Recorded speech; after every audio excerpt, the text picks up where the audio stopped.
Hello, Namaskar. This is Firstpost and you're watching Vantage with me, Palki Sharma.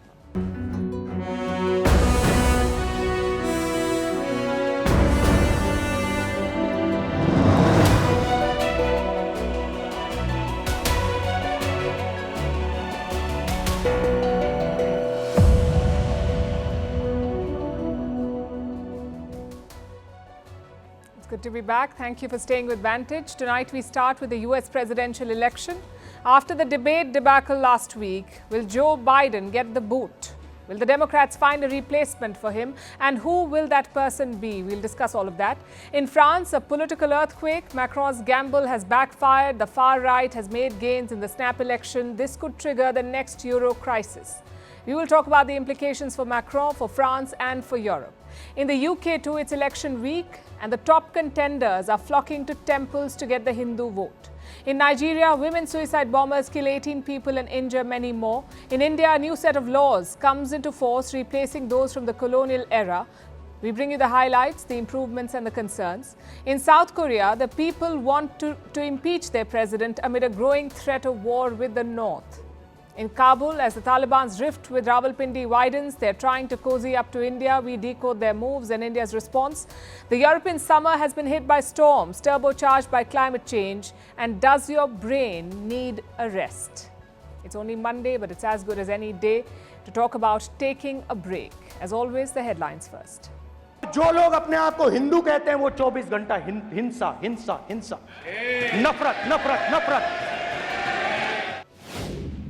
In India, uproar over Rahul Gandhi's first speech as leader of opposition in the Lok Sabha. He takes a jibe at the ruling BJP, says those who call themselves Hindus are indulging in quote-unquote violence and hate.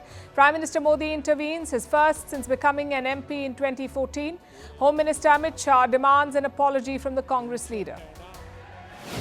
Relief for Donald Trump just months after before the US presidential election. The Supreme Court rules that he has some immunity from criminal prosecution as a former president. The ruling is likely to delay Trump's trial for allegedly conspiring to overturn the 2020 election. Trump calls the court's decision a big win for democracy. Russia claims to have captured 2 more villages in eastern Ukraine, but admits Kiev's drone attacks are causing power outages in its border areas. On Monday, Moscow said it had downed 36 drones. Recently, Russia has stepped up its push in the northeast to create a buffer zone against Ukrainian attacks. Norway calls off a plan to sell the last privately owned piece of land on Svalbard. The move is to prevent its acquisition by China. Norway has sovereignty over the strategic archipelago in the Arctic, but a 1920 treaty allows foreign entities to exploit its mineral resources. The victorious Indian men's cricket team stranded in Barbados. Hurricane Beryl shuts down the airport in the Caribbean island country. All flights cancelled and all shops and offices have been closed. Curfew has also been imposed in Barbados. And acclaimed Albanian novelist Ismail Kadare no more. The 88-year-old passed away after a heart attack in Tirana. His writings explored Balkan history and culture in poetry and fiction. Kadare was often tipped to win the Nobel Prize, but never did.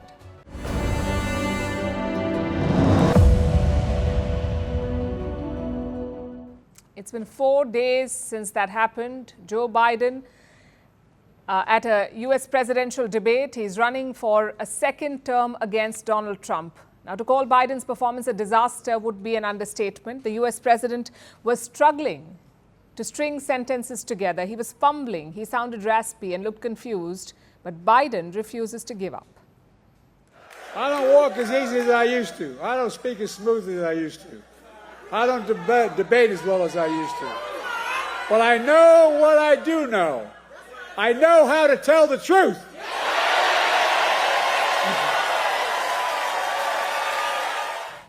He's trying to embrace his old age, to sell it as an advantage perhaps. In any other situation, it may have been a good strategy. But this one seems beyond saving. Biden is under pressure to step aside to make way for a younger face as a Democratic candidate. And it's not just his critics. Even his voters are drifting away from him. Look at the result of this new poll. It is damning for Joe Biden. Most voters think that he should not run again. They have concerns about his health. 72% of the voters feel that Biden is not fit for office, that he lacks the mental and cognitive capacities to be US president. And this list includes some longtime supporters of Biden. The fact that he couldn't put answers together, the fact that he was tossed softball after Trump lied and lied and lied, and he just didn't go on offense. It was kind of clear to me that maybe Biden's not as with it as he used to be, and I think I'd be supportive if someone, they put up another candidate rather than Biden. The media too is turning against Joe Biden. Major outlets that backed him in the past now want him to drop out, like the New York Times. They've published an editorial. It is scathing. Allow me to quote from what they've said. Voters, however, cannot be expected to ignore what was instead plain to see. Mr. Biden is not the man he was 4 years ago. The New Yorker agrees. This magazine called Joe Biden, and I'm quoting, increasingly unsteady. Again, we have a quote. Biden is no longer a fluid or effective communicator. Then we have The Economist. They love dishing out election advice, and they say that if Biden bows out, he would be helping America. The Economist called Biden, and I'm quoting, befuddled and incoherent. And some Democrats seem to agree. These are members of Joe Biden's own party. They have doubts about the president now. In August, the Democrats will have a convention. Next month in August, and that is where Biden was supposed to be officially nominated for a second time as the Democratic presidential candidate.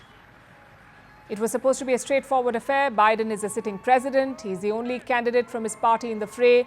There was no one who was going to challenge him among the Democrats. So he had a clear path. But that does not seem to be the case anymore. Now Democrats want the convention to be opened up for other candidates to be considered. But who could these other candidates be? Who would replace Joe Biden?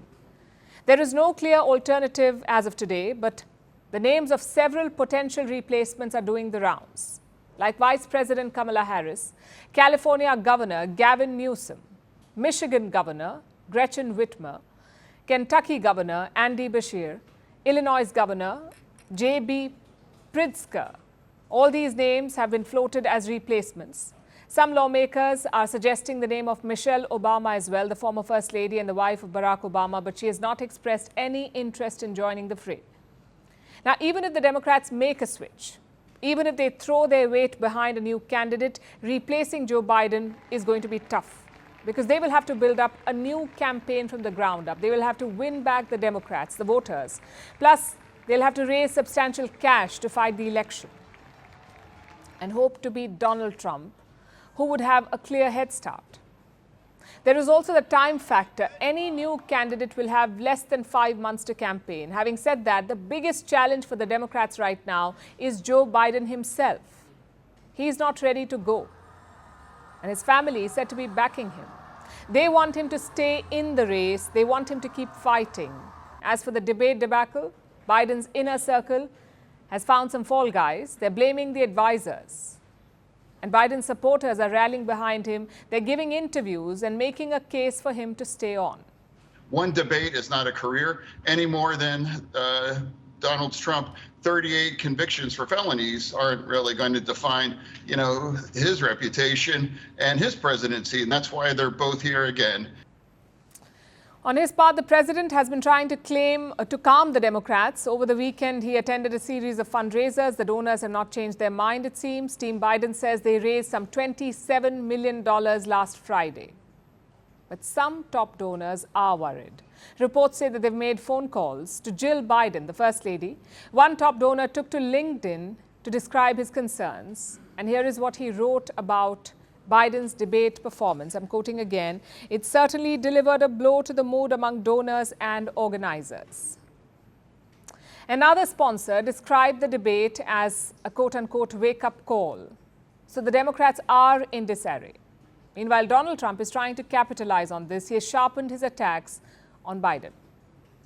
Despite the fact that crooked Joe Biden spent the entire week at Camp David resting, working, studying. He studied very hard. He studied so hard that he didn't know what the hell he was doing. Trump is a clear favorite now, which does not make him the best candidate, but this is what America's got. Two old white men, both too stubborn to step aside.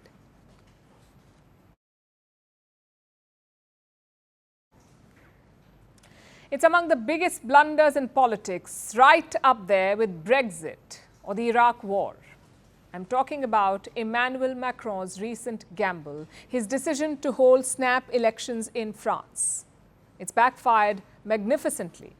Not only has his party slid to third position, the far right has made significant gains. They're in pole position to form a government in France. Now, you must have heard this term multiple times, the far right in Europe. But what exactly does it mean? What is the far right? The right wing in Europe do not like social change. They prefer the way things are, whether it's religion or taxes or national identity. And then there is the far right. Think of them as the right wing on steroids. They can be radical on key policy issues. They don't like abortion or gay rights or immigration. Sometimes it can border on racism and homophobia.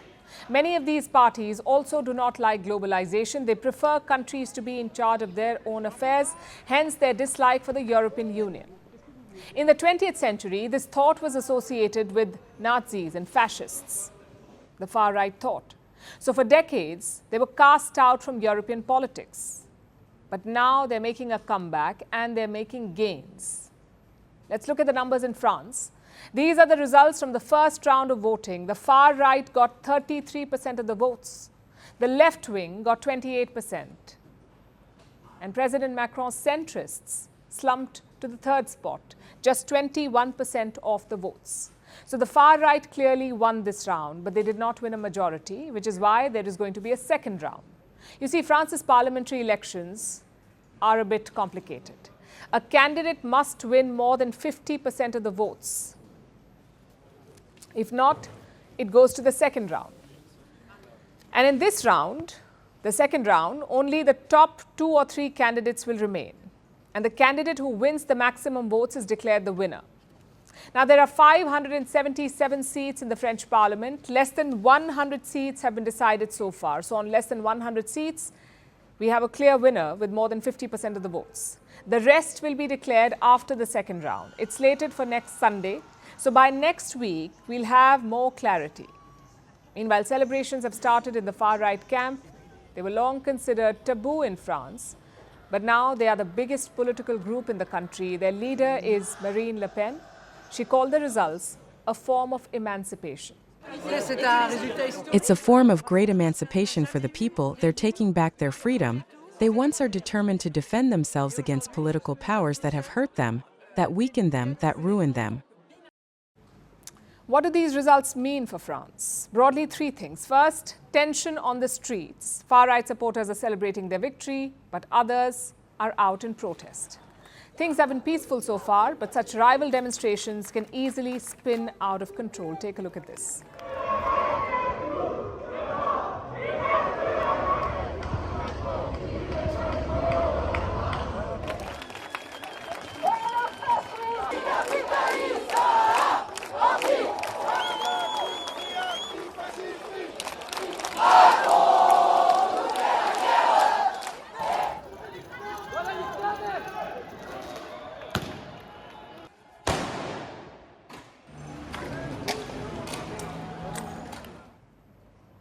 Fallout number 2, it could lead to a new alliance. The far right is not looking for a coalition. They want an outright majority, so the rest of the parties are looking to gang up. Macron has already released a statement. He's calling for a broad coalition against the far right, basically the left plus the centrists. His prime minister also echoed that call. I say this with the force that the moment calls for, to each and every one of our voters. Not a single vote must go to the national rally. Which brings us to the final point, irreparable damage to Emmanuel Macron's legacy. There are 3 possibilities after the second round: a far-right victory, a left plus centre victory, or a hung parliament. And all 3 will turn Macron into a lame duck. That too in the middle of the Olympics. Remember, France will be hosting the Games later this month. The whole world will be looking at France, and what will they see? A president humbled and left at the mercy of others. Macron's presidential term lasts until mid-2027. And as president, he can still control France's foreign and defense policy. But he needs the parliament for domestic policies like taxes or immigration or health and education. So we could be looking at a long period of deadlock in France. A president who does not like the parliament, a parliament that does not like the president, and end result, no work gets done. And this election result is important not just for France, but for the rest of Europe as well. It will send shockwaves through the continent. France is the second largest economy in the European Union. It is the EU's only nuclear power. Also a permanent member of the United Nations Security Council. If the far right can win France, they can influence European politics. They can push their own position on issues. Take a look at where they stand. Less cooperation with NATO, banning birthright citizenship, tighter immigration rules, less support for Ukraine, and less synergy with Brussels. So France could withdraw from an active role in Europe, which is the opposite of Macron's position. Having said that, politicians can throw surprises. Just look at what happened in Italy. The doomsday predictions have fallen flat. The far right is leading a pro-EU government in Rome. So I guess the only option is to wait. The next round will decide the fate of France and Europe. But even if the far right cannot cross the majority, one thing is quite clear. The old taboo is gone. It's only a matter of time before they form a government. So France is witnessing a political earthquake, and guess who doesn't like it? The stock market, among others. Investors are making dire pronouncements like this one. Here's what it says. Will French elections spark the next euro crisis? The euro is the common currency of the European Union. The European Union has 27 member countries. 20 of these countries use the euro. And they're all carefully watching the election result in France, because the result will impact the euro. Let me explain how. France is the most indebted country in Europe. It owes more than $3 trillion. That's about 110% of its GDP. The country is running a deficit. If the right or the left-wing parties gain ground, this deficit could rise even further because these parties want to push some populist policies, like lowering the retirement age.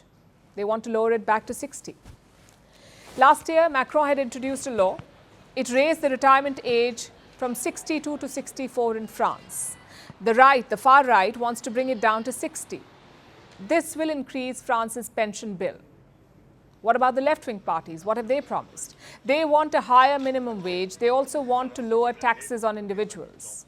Like I said, these are all populist measures. These parties want to put more money into the hands of people. But these promises come with a price tag. France will need more than $20 billion to finance these proposals. And where will this money come from? The government coffers are empty, so Paris will have to borrow more. And Macron's party has been warning against this. I don't want to lie to the French people. I don't want to promise them the moon, make them believe that everything can be paid for by magic. Investors are feeling jittery too. There has been a sell-off in the markets. Last month, French stocks lost about $210 billion. Investors are selling French government bonds as well. They're shifting their investments to Germany. And this turmoil can put more pressure on the euro. The negative sentiment could spread and put other European economies at risk. Economies like Italy. Now, Rome's finances are far worse than Paris's. Last year, Italy owed around $3.1 trillion. That's about 140% of its GDP. And Italy's deficit is well over 7%. So the IMF, the International Monetary Fund, is sounding an alarm. It is pushing Italy to contain its ballooning debt. It wants immediate and decisive action from Rome. Brussels too is concerned. Last month, the European Union had pulled up both France and Italy. The EU is worried about their excessive debt. It has started disciplinary proceedings. If France and Italy fail to contain their debt, the EU could take legal action against them. It has clear rules for member states. Their debt levels cannot exceed 60% of their GDP, and government deficit cannot be more than 3%. Both France and Italy are well above these thresholds. They're also the bigger economies and well connected with the rest of Europe. So if there's a financial contagion, it would spread quickly to the rest of the bloc. And that's exactly what happened in 2012. I'm talking about the last Eurozone crisis, 2012, when multiple European states defaulted. Greece, Ireland, Spain, Cyprus, they were either unable to repay their debts or had to bail out European banks. Again, the crisis was triggered by debt, the over-accumulation of debt in these countries. It led to the devaluation of the euro. And this crisis, the last Eurozone crisis, was contained by this man, Mario Draghi. He was the president of the European Central Bank at the time. He pledged to do whatever it takes and save the euro. But now they're facing another crisis, and a bigger one. Europe's economy is already vulnerable. Political instability would only make it worse.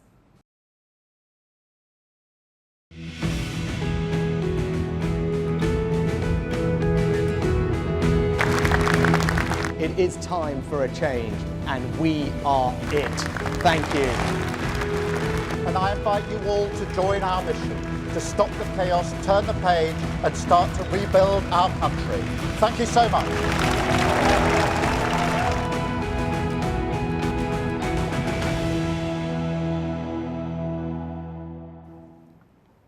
Now let's turn to the UK. It's the last stretch before the general election there. The country goes to polls on Thursday, July 4th. So the British politicians are making last-minute preparations, and this is what it looks like. What do the rest of us do when a major test is coming up? When we have an exam the next day, but we aren't really prepared? We pray. A lot of us do. We pray that we get through the test. It seems British Prime Minister Rishi Sunak is doing the exact same thing. Take a look at his recent temple run.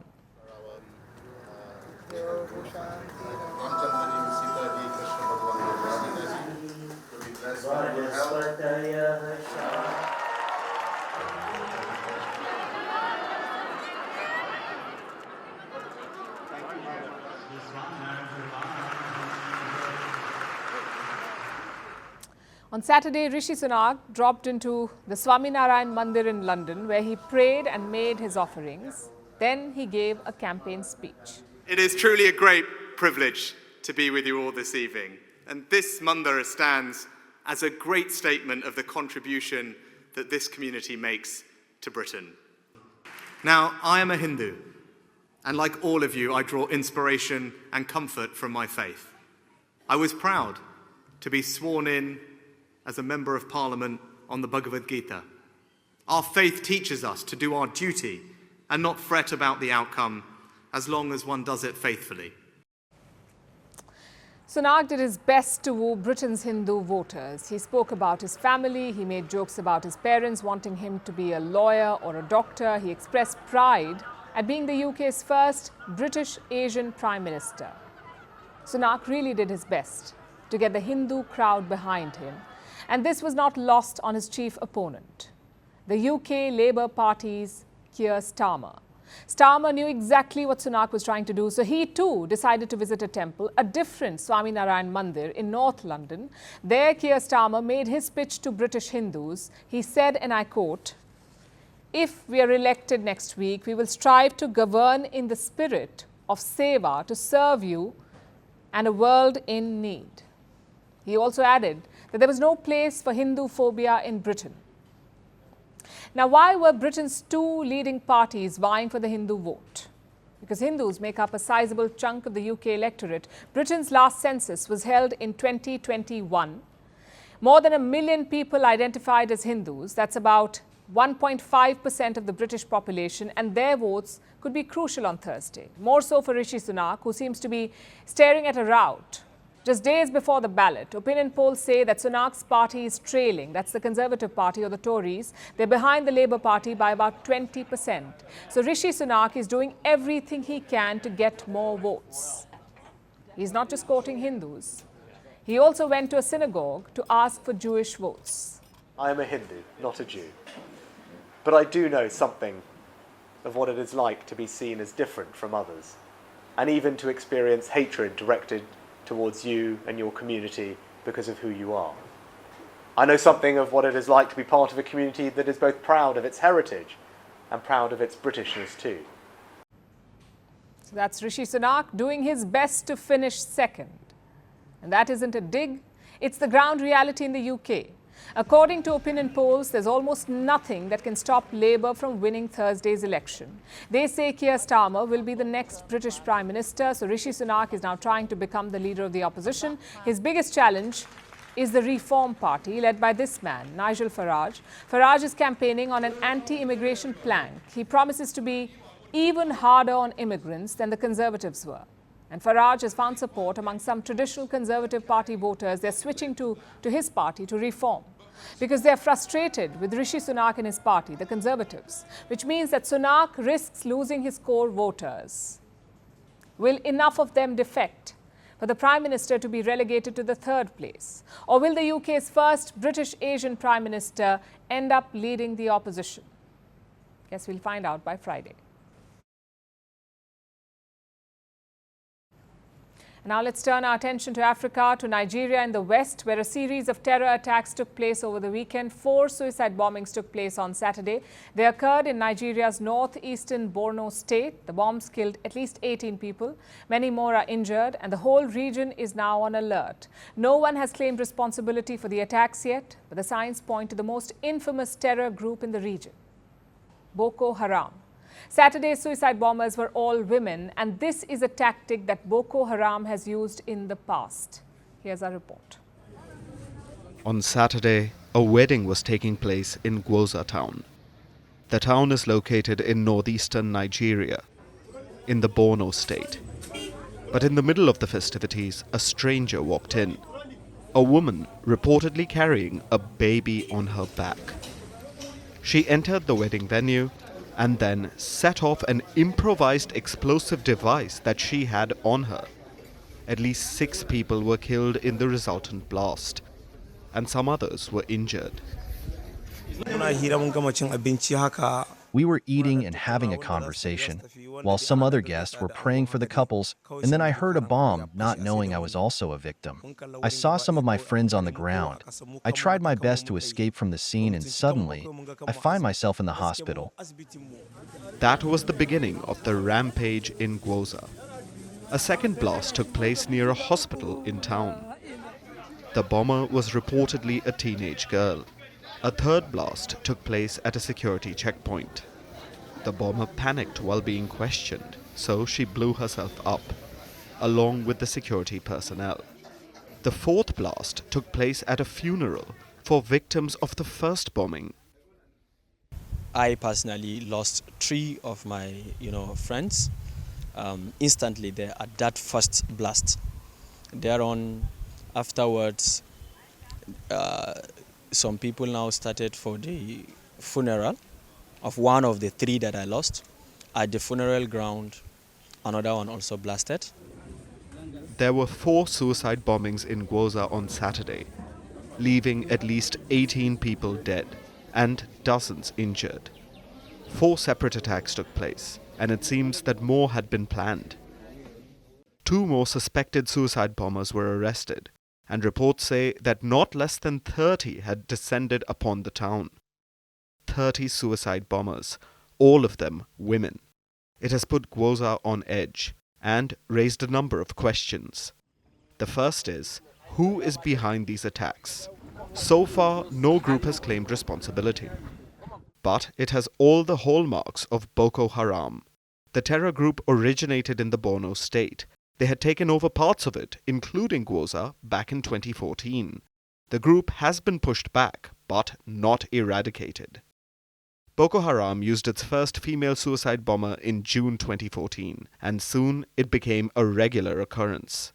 Reports say that about half of Boko Haram's suicide bombers are women, and that no other group in history has used more women for suicide bombings. So all the signs point to Boko Haram.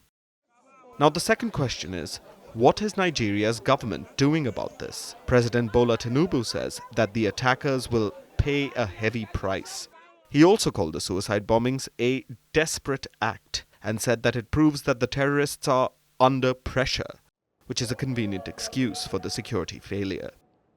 Tinubu says that he would not allow Nigeria to slither into an era of fear, tears, sorrow and blood. But for the people of Gwoza, that era has already begun.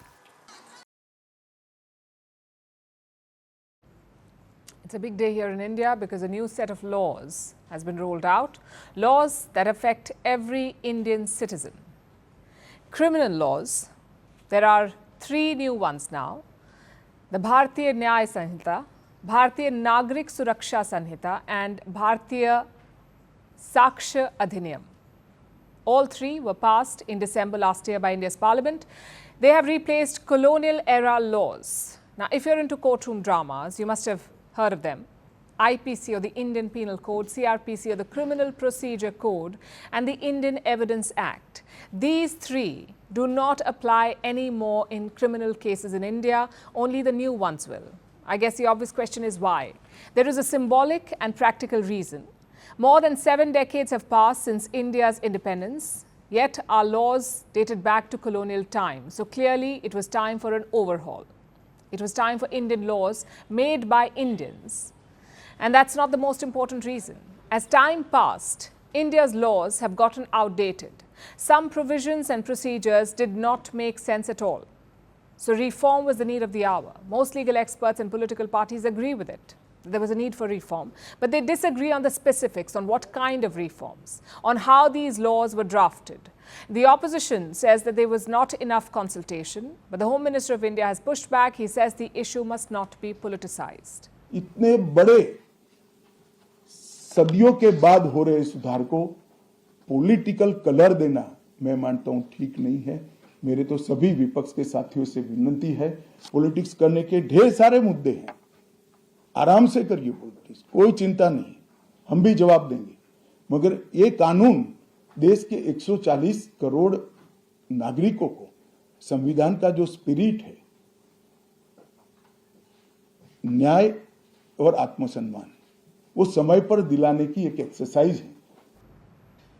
Let's take a closer look at these laws now. What are the main highlights? Number 1, the new laws recognize murder on the grounds of caste or community. It is now considered a separate offence, distinct from other murders. Lynching is also a separate offence. The Supreme Court had asked the government for a new law, so the government has included it. Highlight number 2, new rules for organised crime and terror. Earlier, these provisions were spread across different laws, for example, the UAPA.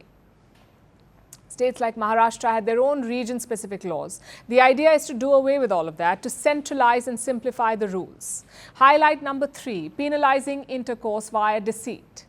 Say someone made a false promise of marriage or promised a job or hid their identity to have sexual relations with a woman. Then this law will kick in.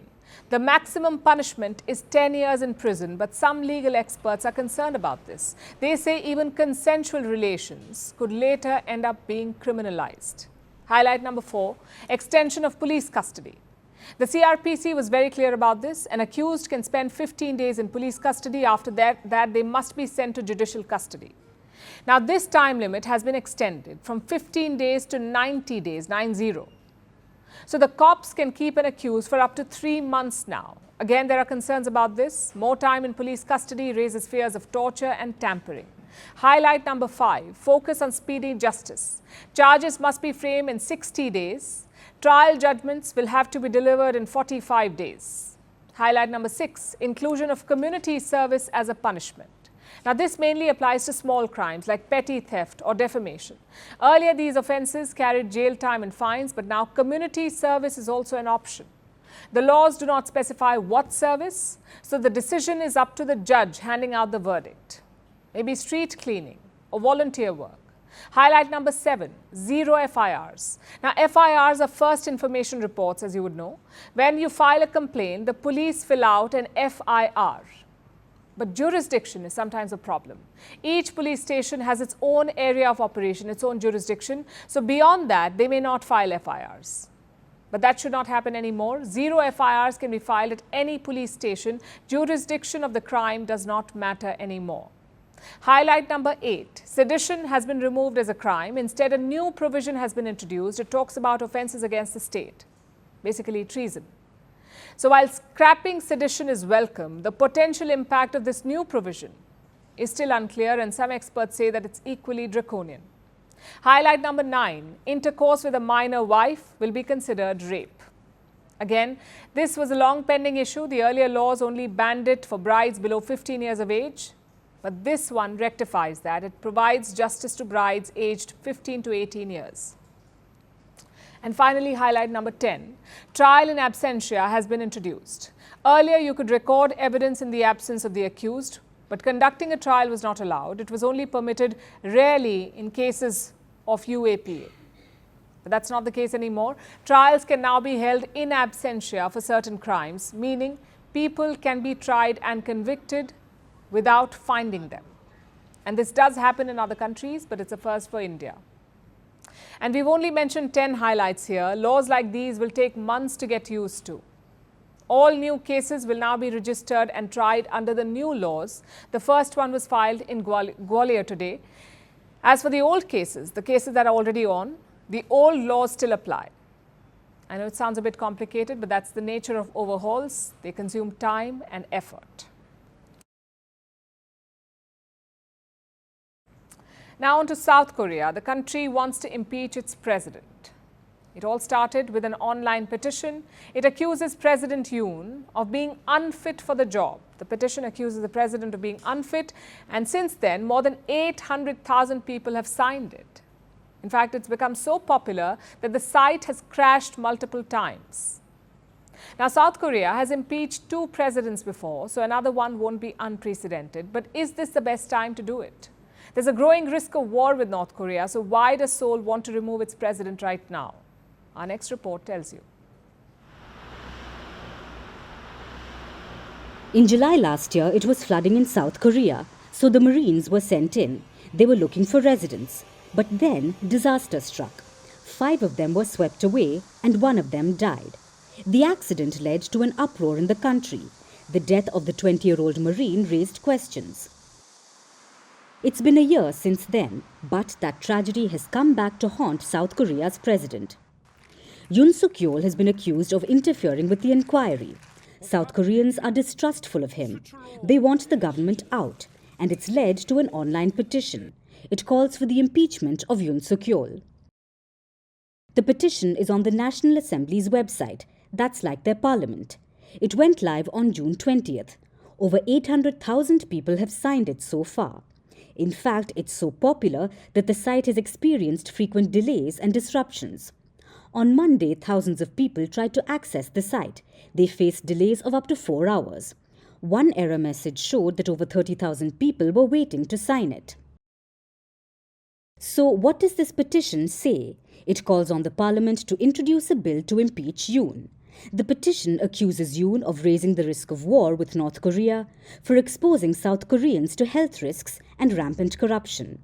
The online petition wants him out on the grounds that he is unfit for the job. Now, petitioning the government is a constitutional right in South Korea. If a petition gets over 50,000 signatures, the parliament has to take it up. It doesn't guarantee a vote on it, but it has to be assigned to a committee. The committee then decides if the parliament should take it up. Once that's done, the parliament can call for a president's impeachment with 2/3 majority. So it's not an unlikely scenario. But South Korea's opposition seems hesitant. The Democratic Party seems reluctant to pursue an impeachment bill. Yoon Suk-yeol is the leader of the Conservative People Power Party. In 2022, he became president, but it was a very narrow mandate. Since then, his aggressive style has alienated voters. Polls show that nearly half of South Koreans think he's doing a bad job. In April, his approval ratings were around 25%. The call for impeachment comes at a terrible time for South Korea. There's growing conflict with the North, and the last thing Seoul needs is the impeachment of its president. But it isn't unprecedented. South Korea has impeached presidents before. The first was in 2004. Roh Moo-hyun was accused of illegal electioneering. The second was in 2017. Park Geun-hye was accused of corruption. Will Yoon Suk-yeol become the third? Well, we'll soon find out.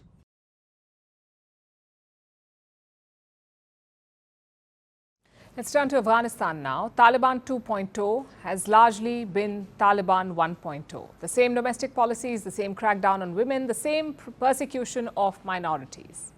But their foreign policy could be different. The last Taliban regime was pro-Pakistan and anti-India. They helped Islamabad stir trouble in Kashmir. But this time, They are keen to be on India's good side. Meanwhile, Pakistan has become public enemy number 1 in Kabul. How exactly did that happen? Let me tell you about Pakistan's latest move. On Sunday, they began expelling Afghan refugees. How many? The target is 800,000. That's how many refugees they want to expel. 800,000. Most of them had fled the violence in Afghanistan. But Pakistan says, we cannot host you. And there are 2 reasons for that. 1, they cannot afford it. And 2, the rising terrorism. Pakistan accuses Afghanistan of supporting terror groups. So they're throwing out Afghan refugees. And how has the Taliban reacted? They haven't said anything yet, but last time they were quite enraged. You see, Pakistan has expelled Afghan refugees in the past as well. They did it last year. More than 500,000 people were asked to leave. And back then, the Taliban had asked for more time. They'd warned Pakistan against making such a move. It's one of the many disagreements between them. Pakistan and Afghanistan have fought over borders, over trade, over terror, and over territory. The old protege has turned against the mentor. In fact, they're now keen to support from Pakistan's biggest rival, and that is India. The Taliban wants India's support. Qatar hosted a key United Nations meeting on Afghanistan recently, and for the first time, Taliban attended. India too was at the table. New Delhi was represented by senior diplomat JP Singh. He heads the Pakistan, Afghanistan and Iran division. Before the event, he had a meeting with the Taliban delegation. As always, New Delhi has tried to downplay it, but the Taliban is going to town with it. Look at their official statement. It says, India supported the Taliban's position in Doha. And this is not a one-off. We saw another example last week. Afghanistan had qualified for the semi-finals of the T20 World Cup. And who did the Taliban thank for it? India. Because the Indian board had helped out the Afghan team. Now, all of this makes one thing quite clear. The Taliban is keen to be on India's good side, to have exchanges and conversations. But again, 2 questions remain. The first is why, and the second is how should India respond? Let's answer the why first. India is the largest democracy in the world. It is also a major power in this changing world. So support from India is key for the Taliban. They can use it to claim legitimacy. Secondly, they need the financial help. India has invested more than $3 billion in Afghanistan. There are said to be 500 plus projects. Most of them have been stalled since the fall of Kabul in 2021. But the Taliban will want India to resume. And the final reason is Pakistan. During the last Taliban regime, Islamabad was better placed. Pakistan was a close ally of the US, so it could get money and weapons to the Taliban. But that's not the case anymore. Pakistan's economy cannot support its own people. It has also lost friends in the West. We saw Imran Khan trying to lobby for the Taliban, but nothing happened. The West simply ignored him. So Taliban 2.0 knows that India is a golden goose for money, for legitimacy, and for support. Now, how should India respond? How should India react to these overtures? Well, New Delhi is slowly warming up. We have seen more exchanges between the two sides. In June 2022, India reopened its embassy in Kabul. Instead of diplomats, New Delhi sent a technical team. In October the same year, a senior Indian diplomat traveled to Kabul and he held talks with the Taliban. In November last year, the Taliban took over the embassy in India. Until then, it was run by appointees of the previous regime. And this year, we saw another high-profile visit. A senior Indian diplomat traveled to Kabul in the month of March. He met the Taliban's foreign minister. So clearly, engagement is not off limits. But how should we see this? Well, the Taliban are the new reality of Afghanistan. Most countries have accepted this. And it looks like India is doing the same. At the same time, New Delhi must remember one thing. It has long-standing commitments to the people of Afghanistan. It has also invested a lot in their welfare. So any engagement must keep that in mind. Try to secure their interests along with ours. Our next story is about the European summer. Every year, thousands of people visit the continent for its mild weather. But climate change has dealt Europe a different hand. Over the weekend, heavy rains lashed Italy, France and Switzerland. 7 people are dead, several others are missing. Roads have turned into rivers, tourists had to be airlifted and rescue operations have been derailed by the bad weather. Is climate change turbocharging freak weather in Europe? Is this how European summer will look in the coming years? Our next report tells you. The European summer. It's typically characterized by warm sunny days, mild temperatures and a lot of outdoor activities. But this weekend, tourists were in for a rude shock. That was Zermatt, a town in southwest Switzerland. On Saturday, roads there turned into gushing rivers. It was due to torrential rains. Switzerland's complex topography makes it particularly susceptible to the impacts of flooding. Coupled with rapid melting of snow in the Alps, this is a precarious situation. 4 people have already died. 2 others are missing. Farther north, the Rhone River burst its banks in several areas. The overflow led to infrastructure damage, transportation disruptions and evacuations.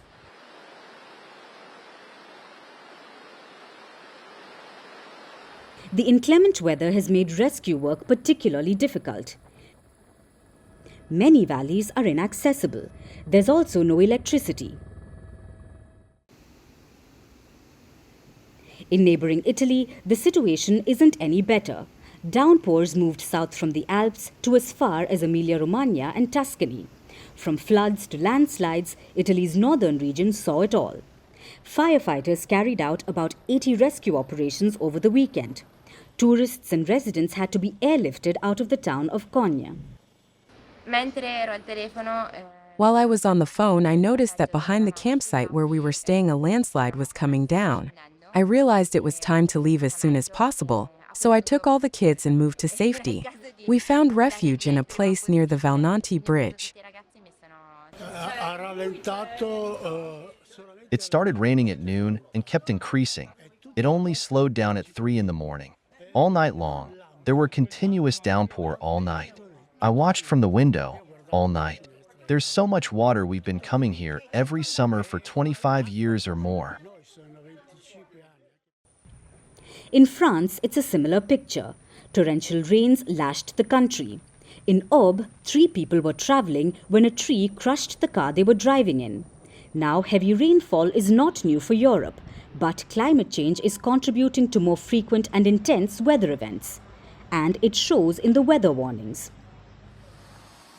Parts of Italy could be dealing with flood rescue operations, but the country is gearing up for another weather event: heat waves. The National Weather Services have issued an extreme heat warning for Italy. It says the temperatures could reach nearly 40 degrees Celsius. These weather events serve as a stark reminder that climate change is real and it's happening right now around us. While the immediate impact on lives, property and economies is profound, the broader implications call for urgent and sustained action. Without addressing climate change, Europe will struggle to protect its people in the years to come. So another week has begun, and if you lead a hectic life, it can seem daunting and overwhelming. So we decided to end the show with some Monday motivation on how to work better by taking breaks. And no, this is not about long holidays. Tonight we're talking about micro breaks. First things first, why do you need them? Poor question, but let's try to answer with an example. Think about weightlifting. It is said to make the body stronger. It is good for overall health. It has clear benefits. But it also has clear limits. We cannot be lifting weights all day. We aren't even expected to. And yet we expect this from our brain. We want to exercise it all the time. We want sustained focus. We want to watch Netflix, scroll through Instagram, text people and order food all at the same time. We can't seem to catch a break, but here's the catch. Our brains aren't built to handle constant activity, and when we force this, it takes a toll. It causes anxiety and stress-related diseases. The world over, 1 in 4 workers is experiencing burnout. In the US, 43% workers suffer from burnout. In India, the number stands at 59%. In South Korea, it is 70%. These are extreme examples, but no one is immune to brain overload. So if brain slump is getting you down, maybe you need some downtime. It is restful and revitalizing, but it seems like such a luxury. So here's the trick. Use time wisely. Make a big impact by going small. I'm talking about micro breaks or short bursts of rest, brief moments of idle time or pauses. Science says they make you healthier, more focused, more creative and more productive. You could also say they make you feel more guilty, like we're wasting time when we're taking a break, because we live in a culture of always being on. So here's what we should tell ourselves. Taking a brain break improves the quality of our work. It can be as short as 10 minutes, the break. Studies say they reduce mental fatigue and boost output. They can also slow down aging. Again, science has proven all of this. Even low-level stress can intensely wear and tear the body's systems, including the brain. This accelerates aging in our cells. And a brain break interrupts this cycle. It gives the body time to repair the systems, and this slows down aging. But if rest does not come naturally to you, you can program yourself. You can weave it into your life. As a first step, decide the duration. Everyone's brain works differently, so there's no hard and fast rule. But if you're a beginner, start small. As a second step, choose how to rest. Again, to each their own. Ideally, do something that lets your mind wander. You can relax by the fire or take a walk, whatever recharges your batteries. You can learn from the Dutch. They have a concept called niksen, or the art of doing nothing. The Danish have a similar concept. It's called hygge. It refers to not doing much, but being comfortable. And when in doubt, you can always just lie down. Slumberland is a surefire way to get deep rest. Although if you're looking for a micro break, you can just lie down, minus the sleep. For centuries, India has propagated this through yoga. We have what's called the Shavasana. It literally means the corpse pose. And it can do wonders. We are dead serious about it. But no matter what you do, as a third step, stay away from the smartphone. Smartphones are linked to digital eye strain, anxiety, depression, and brain overload. Smartphones are in fact changing the shape of our brains. So it is time we change our ways. With a long week ahead of us, let's take this as a dose of Monday motivation and shake things up, because downtime is a human need. And now it's time for Vantage Shots, images that tell the story. In the UK, a Liberal Democrat leader bungee jumps his way into the election week. In Greece, firefighters battle new wildfires every day amid searing heat waves. And in China, a space rocket accidentally launches during a test before crashing into the mountains. Finally, we're taking you back in history. On this day in 1997, Hong Kong was handed over to China after 156 years of British rule. Beijing agreed to govern Hong Kong under the principle of one country, two systems. And that meant that it would enjoy wide-ranging autonomy for the next 50 years. But since 2020, China has tightened its grip on Hong Kong with a new national security law. We're leaving you on that note. Thanks for watching. We'll see you tomorrow.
loss to the West Indies. What can you expect from this? Hello, I'm Alison Green, coming to you from Durban, South Africa. Today we have a special show. Start with a report on India's shifting nuclear posture. The first time since India officially became a nuclear power. Hello and welcome to Firstpost America. I'm Aaron Ham, coming to you live from the nation's capital, Washington, D.C.